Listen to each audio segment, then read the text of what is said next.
Now, ladies and gentlemen, just a warning, this video does contain spoilers, so if you haven't seen Captain America Civil War yet, please do not watch the rest of this video.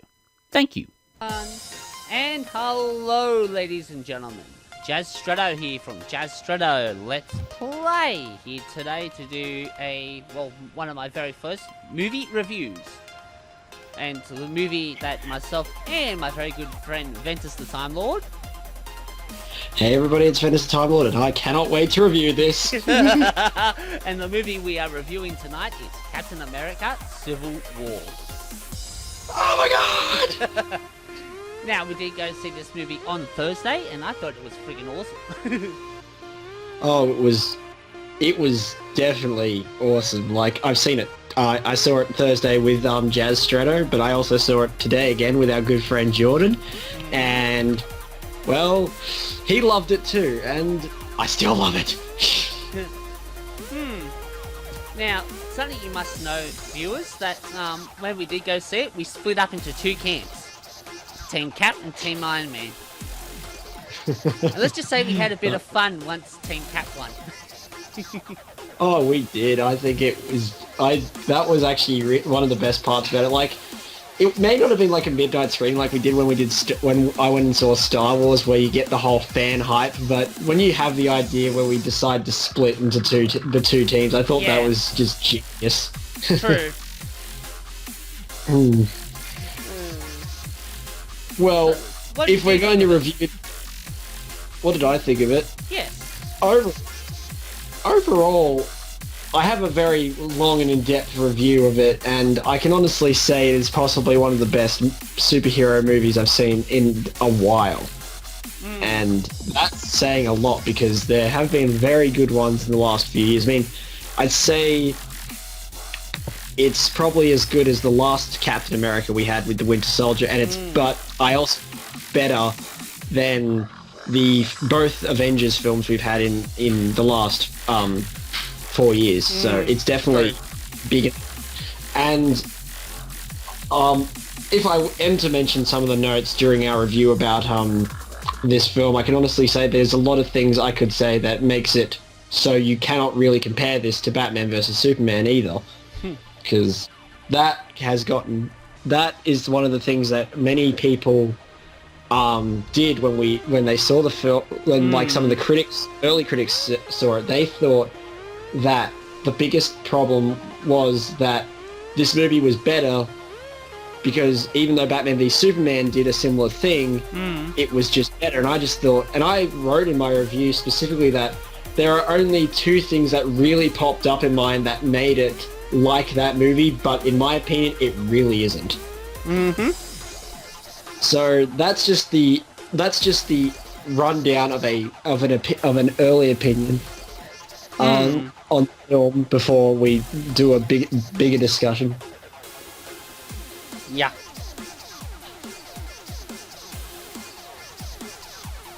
Sorry, I'm just doing other things as well. Yeah, I just had to answer something. Just a little bit of news here.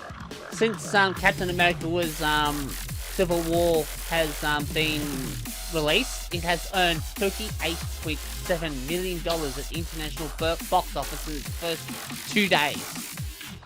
Wow, that's actually pretty good, especially for the fact that America hasn't even gotten it yet. That's true. Because they're not getting it until next Friday, and they got their premiere, so they shouldn't complain too much. But yeah, I think that's a pretty good start in terms of its early box office. I mean, I think some of our friends thought, specifically Brogan, he said that he believed that it would possibly make as much money as, say, maybe close to Force Awakens, or maybe as much as an Avengers film. And I think, as much as I think that'd be good, I don't think it's going to make as much more than what Avengers or Age of Ultron made, in my opinion. Yeah. Because Star Wars, well, really?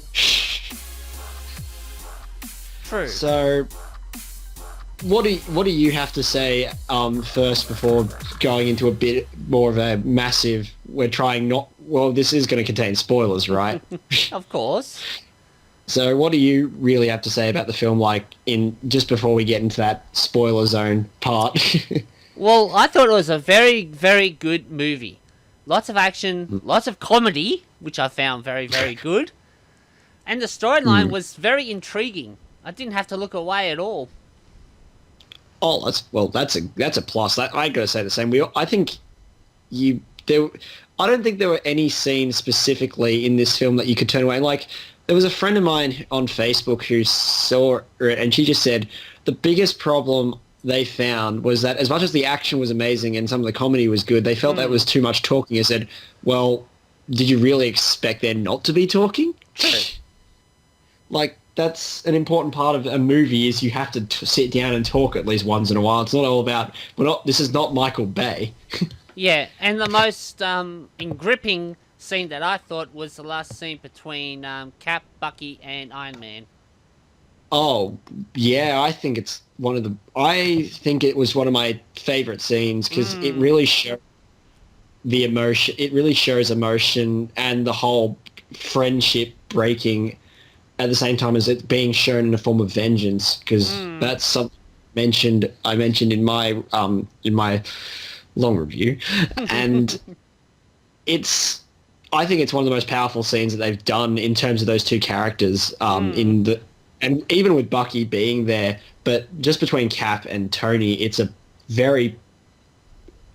great scene, and yeah, I couldn't, but you got to be honest, that airport scene, yeah, nothing beats that.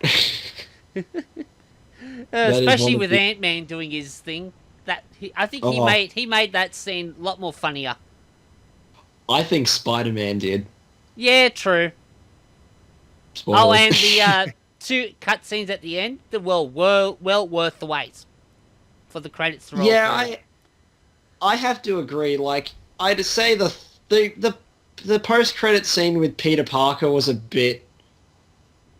It was necessary, but it wasn't like the best post-credit scene we've ever had. Like, no, I think in their plan is that that's going to link to the next Spider-Man movie and then link back for Infinity War.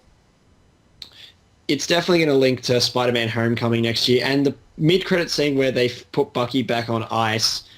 I Spoilers. think. Well, we did say this was going to contain spoilers. That is true. The idea of containing like, it sets up Black Panther and definitely sets up Infinity War in a way as well, because of the Avengers have now definitely literally gone under. Like, they are definitely invisible to the world except for Iron Man, Vision, War Machine.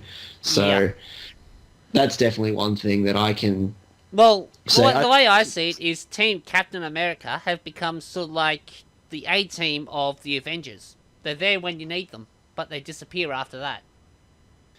They're playing into the role that Captain America's team played in the comics, which was the Secret Avengers, where they were undercover, because, well, they had to be, which is what I think was a really interesting, which is good that they played that, because it felt like they didn't really, as much as I love the movie, there were just bits and pieces from the comics they could have kind of interpreted better. Like, we did. Yeah, but hey, you can't get everything in the movie that you want. I mean, hey, but it's still amazing. That is definitely true. So now that we've talked about that, should we talk about? Characters or themes, or well, I don't know. Let's give our rating. Like, I'm just going to quickly read IMDb's. They gave it 8.7 out of 10. That is with 31,130 votes. No, that's pretty good. Yeah.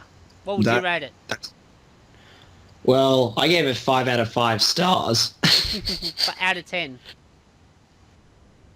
Out of 10, it'd probably be probably about 9.5. Yeah, I'd say 9.5 myself, yeah.